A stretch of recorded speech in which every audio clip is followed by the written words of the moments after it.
قرآن ہماری زندگی کا نور ہے۔ آئیے ایک کہانی سنتے ہیں حسن اور احمد کی۔ صبح کا وقت تھا۔ ایک چھوٹی سی مسجد کے اندر حسن قرآن تھامے بیٹھا تھا۔ سورج کی نرم روشنی کھڑکیوں سے اندر آ رہی تھی اور فضا میں سکون بکھرا ہوا تھا۔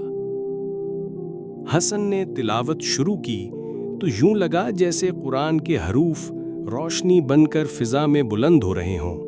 اسی لمحے حسن کی ماں نے دعا کے لیے ہاتھ اٹھائے اور اس کی دعا کا نور حسن کی تلاوت کے ساتھ جا ملا۔ ادھر ایک جنگل کے کونے میں احمد اکیلا اور اداس بیٹھا تھا۔ وہ آہستہ سے بولا، مجھے تو کوئی نہیں سکھاتا۔ اتنے میں حسن جنگل کی طرف آیا۔ اس کے قدموں کے ساتھ روشنی پھیلنے لگی۔ وہ مسکرا کر بولا، احمد فکر مت کرو، میں تمہیں قرآن سکھاؤں گا۔ پھر دونوں مسجد میں ساتھ بیٹھ گئے۔ حسن نے احمد کو پہلا حرف سکھایا، یہ ہے الف، ہر علم کی شروعات۔ احمد خوشی سے بولا، الف۔ وقت گزرتا گیا، دن بدن ایک نیا حرف، ایک نیا سبق اور ایک نیا نور پیدا ہوتا گیا۔ یوں مسجد روشنی سے بھر گئی۔ آخر کار احمد خوشی سے کہہ اٹھا، الحمدللہ، میں قرآن پڑھنے لگا ہوں۔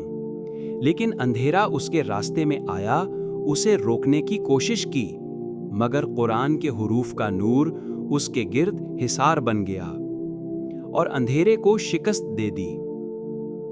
پھر ایک دن قرآن سے ایک بڑا چراغ اٹھا اور اس نے پورے گاؤں کو نور سے بھر دیا۔ اب دوسرے بچے بھی قرآن پڑھنے لگے۔ مسجد خوشی اور روشنی سے جگمگا اٹھی۔ آخر میں حسن و احمد نے سجدے میں شکر ادا کیا اور یوں یہ پیغام دلوں میں اتر گیا کہ قرآن ہماری زندگی کا نور ہے۔